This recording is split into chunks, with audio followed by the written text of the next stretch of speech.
complain ਚੰਗੇ ਭਲੇ ਹੁੰਦੇ ਆ ਅਸੀਂ ਰੋਟੀ ਬੇਸਿਕਲੀ ਐਵਰੀ ਸਿੰਗਲ ਡੇ ਜਦੋਂ ਤੁਸੀਂ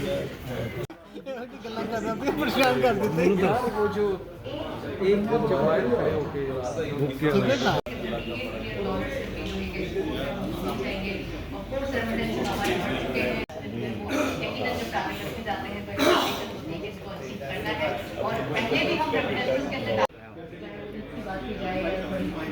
दोनों संगठन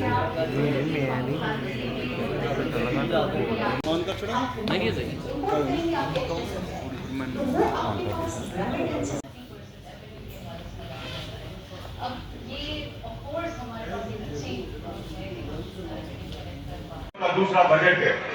और मैं वज़ीर आज़म मियां मोहम्मद शहबाज शरीफ साहब की क़यादत में इत्तेहादी हुकूमत में शामिल सियासी जमातों की क़यादत ख़ुसूसन मियां मोहम्मद नवाज शरीफ साहब,